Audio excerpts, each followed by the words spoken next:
আমরা প্রথম যেদিন আন্দোলনটা শুরু করি জুন মাসে, জুনের মেবি প্রথম যেদিন আন্দোলন শুরু হয় আমরা ঢাকা বিশ্ববিদ্যালয়ের সেন্ট্রাল লাইব্রেরির সামনে থেকে আমি আসিফ মাহমুদ ভাই সহ আহানা ভাই ছিল, আবু বকর ছিল, হাসিফ ছিল। প্রথম ফার্স্ট দিন সার্জিস ছিল না। দেন আমরা প্রথম দিন আমরা এখান থেকে মিছিল বের করে আমরা শহীদ মিনারকে সমাপ্ত করি। তো পরবর্তীতে আপনার জুলাই আন্দোলনটা ধারাবাহিকতা শুরু হয়। জুলাই যেদিন আমাদের উপরে ফার্স্ট টাইম ৭১ হলে ছাত্রলীগ যেদিন হামলা করে সেদিন প্রথম দিন সকালে আসিফ ভাই হলে হলে ঢুকে যারা আন্দোলনরত ছিল তাদেরকে ছাত্রলীগের পোলাপানে বা ছাত্রলীগরা আটকে রাখছিল, যারা এই যে ভালো একটা কোটা সংস্কার আন্দোলনে আসতে দেবে না বিধায় আটকে রাখছে ছাত্রলীগ। পরে আসিফ ভাই তাদেরকে ছাড়ে নিয়ে আসার জন্য বা আন্দোলনে আসার জন্য আহ্বান করতেছিল, ঠিক তখনই ছাত্রলীগ বিজয় ৭১ হলে আসিফ ভাইকে হামলা করে এবং তার হাত এবং পা ফেটে যায়। পরবর্তীতে এটা আমরা খবর পাওয়ার পরে আমি সহ দুইজন দৌড় দিয়ে এসে আমাদের রাজু ভাস্করদের সামনে ওই দিন প্রোগ্রাম ছিল এবং বিকাল ৩টার সময় ছিল ছাত্রলীগের পাল্টাপাল্টি প্রোগ্রাম এই রাজু ভাস্করদের সামনে। দেন আমরা ওখান থেকে দৌড় দিয়ে মিনিমাম ৭ থেকে ৮জন দৌড় দিয়ে বিজয় ৭১ হলের সামনে যাই আমরা ওখানে ঢিল নিক্ষেপ করি এবং সেই সময় থেকে মারামারিটা প্রাথমিক প্রথম দিন ওই শুরু হয় জুলাই মাসের প্রথম যেদিন মারামারি শুরু হয়। তো পরে ওই দিন আমাদের ছাত্রলীগের নেতাকর্মীরা তাদের যে মদের বোতল বিজয় ৭১ হলের উপর থেকে ছাদ থেকে মদের বোতল ইত্যাদি গ্লাস, কাঁচের গ্লাস, ইট আমাদের উপরে আমাদের যে মিছিল আকারে যখন পরবর্তীতে যায় সবাই ওখানে মারতে থাকে। এক পর্যায়ে আমরা বিজয় ৭১ হল দখল নেই এবং কিছু জায়গায় ভাঙচুর হয় বিজয় ৭১ হলে এবং পরবর্তীতে ছাত্রলীগের পোলাপানে তারা লাঠিসোঁটা এবং দেশীয় শস্ত্র নিয়ে আমাদেরকে হামলা করে আমরা দৌড় দিয়ে করে সামনে চলে যাই। পরবর্তীতে আমরা যখন আবার দৌড় দিয়ে আসি তখন ওই ছাত্রলীগের নেতাকর্মীরা ইনান, সাদ্দাম এরা মধুর ক্যান্টিনে অবস্থান নেয়। ছাত্রগুলোমের অর্ধ শতাধিক বা তার বেশি নেতাকর্মীরা ওরা ঐক্যবদ্ধ হয়ে আমাদের সঙ্গে যে বুনগুলা ছিল তারা সবাই রাজু ভাস্করদের থেকে আমাদের উপর আক্রমণের কথা শুনে তারা ভিসি চত্বর ওখানে যায়। ভিসি চত্বর ওখানে যাওয়ার পরবর্তীতে এই ছাত্রলীগের গুন্ডা বাহিনীরা, এই সন্ত্রাসীরা দেশীয় অস্ত্রশস্ত্র নিয়ে ভিসি চত্বর থেকে শুরু করে আমাদেরকে ধাওয়া দেয়। আমরা কেউ জীবন বাঁচাতে আমাদের কেউ নীলক্ষেত মোড়, কেউ চাঙ্কারপুল, শহীদ মিনার ইত্যাদি জায়গায় দৌড়তে যায়। সেদিন আমাদের একাধিক আমার যে বোনগুলো ছিল আমাদের বোনের ইজ্জতে হাত দেয় এবং তাদের উপরে লাঠিচার্জ করে এবং আপনারা মিডিয়াতে দেখেছেন, গণমাধ্যমে দেখেছেন কীভাবে বেধড়কভাবে আমার বোনদেরকে অত্যাচার করে।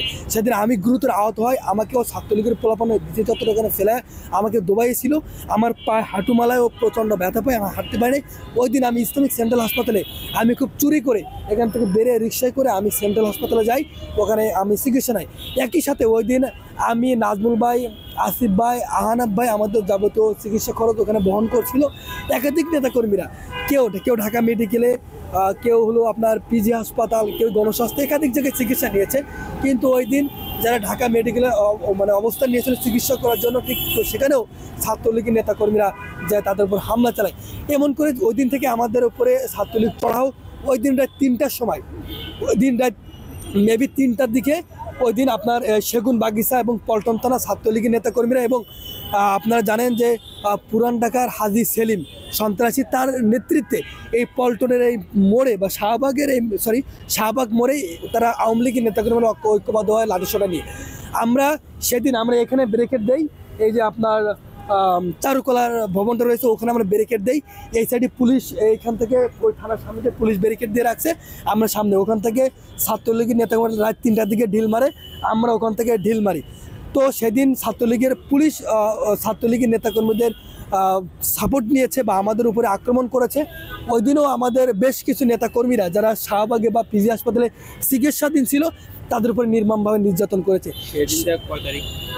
এটা জুলাইয়ের মেবি 13 কি 14 তারিখ হবে, ওই 15 তারিখ, জুলাইয়ের 15 তারিখ। আমার হয়তো তারিখটা খেয়াল নেই, ওই দিন জুলাই 15 তারিখ।